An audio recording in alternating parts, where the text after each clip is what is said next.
कुंभ का मेला। हर बार की तरह इस बार भी पूरे गांव में चर्चा थी कि कौन कौन कुंभ मेले में जा रहा है। पंडित चतुर्भुज शर्मा, जो गांव के सबसे प्रतिष्ठित पंडित थे, हमेशा की तरह अपनी साफ सुथरी धोती, कुर्ता और माथे पर चमकते चंदन के टीके के साथ मेले में जाने की तैयारी कर रहे थे। पंडित जी ने कहा, कुंभ मेले में जाना तो पुण्य का काम है। इस बार तो गंगा में डुबकी लगाकर सभी पाप धो डालूंगा। सुबह सुबह पंडित जी ने अपनी गठरी बांधी और मेला जाने के लिए निकल पड़े। उनके हाथ में लोटा, कांधे पर गमछा और मन में उत्साह था। लेकिन पंडित जी को क्या पता था कि इस बार उनके साथ ऐसा कुछ होने वाला है जिसे वो जिंदगी भर नहीं भूल पाएंगे। पंडित जी जैसे ही मेले के मैदान में पहुंचे, उनकी आंखें चौंधिया गईं। इतनी भीड़, एक ओर दुकानें, दूसरी ओर झूले और बीच में लोग भागते दौड़ते।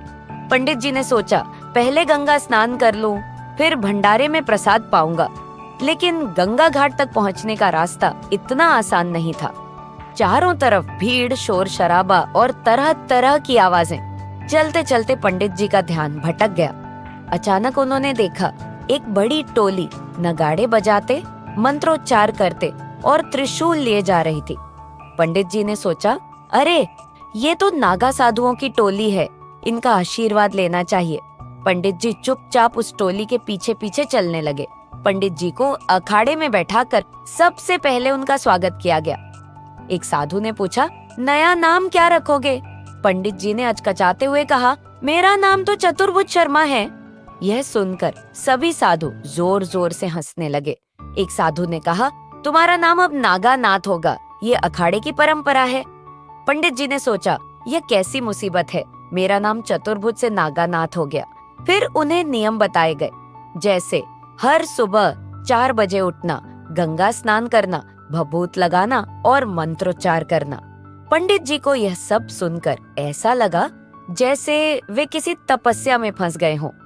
अगले दिन सुबह 4 बजे साधुओं ने पंडित जी को उठा दिया। पंडित जी की आंखें नींद से बोझिल थी, लेकिन नागा साधुओं के साथ उन्हें स्नान करने जाना था।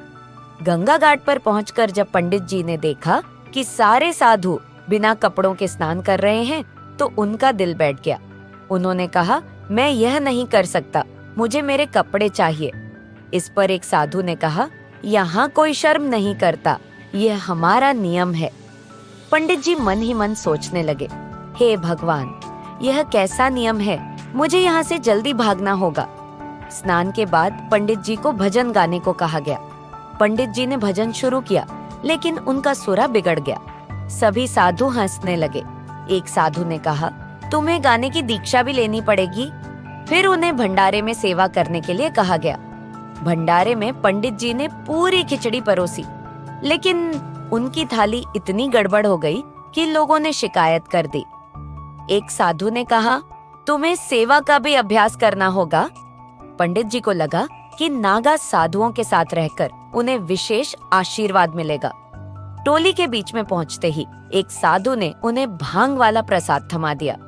पंडित जी ने सोचा, यह तो विशेष प्रसाद है, मना करना पाप होगा। बिना सोचे समझे उन्होंने प्रसाद ग्रहण कर लिया। जैसे ही भांग का असर शुरू हुआ, पंडित जी को लगने लगा कि वे हवा में तैर रहे हैं। उन्होंने खुद को नागा साधुओं के बीच त्रिशूल उठाते हुए पाया। एक साधु बोला, अरे बम भोले, नया साथी आ गया, अब इसको दीक्षा देनी होगी।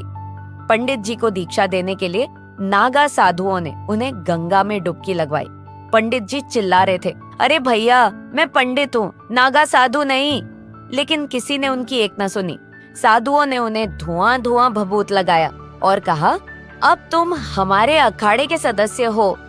पंडित जी के लिए यह किसी बुरे सपने जैसा था। उनका मन कर रहा था कि तुरंत भाग जाए, लेकिन भांग के नशे में पैर भी ठीक से नहीं चल रहे थे। पंडित जी को नागा साधुओं के अखाड़े में ले जाया गया। वहाँ सब साधु हंस हंस कर उनके नए साथी का स्वागत कर रहे थे। पंडित जी को त्रिशूल पकड़ा दिया गया और कहा गया, अब तुम्हें कुंभ में शोभा यात्रा का हिस्सा बनना होगा। पंडित जी को समझ नहीं आ रहा था कि इस मुसीबत से कैसे बाहर निकले। अगले दिन सुबह सुबह उन्हें नागा साधुओं की टोली के साथ स्नान के लिए जाना पड़ा। पंडित जी ने जैसे ही अपने कपड़े उतारने से मना किया, एक साधु बोला, नागा साधु बनने का मतलब है मोह माया छोड़ना। पंडित जी ने मन ही मन सोचा, हे भगवान, ये कौन सी माया में फंस गया मैं। पंडित जी ने सोचा, अगर मैं यहाँ और रहा तो ये लोग मुझे पूरी तरह से नागा साधु बना देंगे। उन्होंने मौका देखकर भागने की योजना बनाई, लेकिन हर बार कोई ना कोई साधु उन्हें पकड़ लेता और कहता, बम भोले, कहाँ जा रहे हो। पंडित जी को समझ नहीं आ रहा था कि इन लोगों से कैसे छुटकारा पाया जाए। मेले में हर तरफ माइक से घोषणाएं हो रही थी। पंडित जी ने सोचा, अगर मैं माइक से अपनी हालत का ऐलान कर दूं, तो शायद गांव वाले मुझे बचा लें। मौका पाकर पंडित जी माइक के पास पहुंचे और चिल्लाए, गांव के लोगों, मुझे बचाओ, मैं पंडित चतुर्भुज शर्मा हूँ, मुझे गलती से नागा साधुओं ने पकड़ लिया है। घोषणा सुनते ही उनके गांव के लोग वहां पहुंच गए। सभी लोग हंसते हंसते लोटपोट हो गए। किसी ने कहा, पंडित जी, आपको मेला घूमने आए थे या नागा साधु बनने। गांव वालों ने पंडित जी को नागा साधुओं के अखाड़े से छुड़ाया। पंडित जी ने गंगा में डुबकी लगाकर कसम खाई कि अब से मेले में सावधानी से चलेंगे। गांव लौटने पर सभी ने उनका खूब मजाक बनाया। पंडित जी ने हंसते हुए कहा, इस बार तो भगवान ने ही मुझे नागा साधु बनने से बचा लिया, लेकिन अब से मेला जाने से पहले नागा साधुओं की टोली से दूर ही रहूंगा। पूरा गांव उनकी बात सुनकर ठहाके लगाने लगा। गांव लौटने पर सभी ने पंडित जी का खूब मजाक उड़ाया। किसी ने कहा, पंडित जी, नागा साधु बनने का अनुभव कैसा रहा। इस पर पंडित जी ने जवाब दिया, मुझे भगवान ने बड़ी मुश्किल से बचाया। अब मैं मेले में बहुत सावधानी से जाऊंगा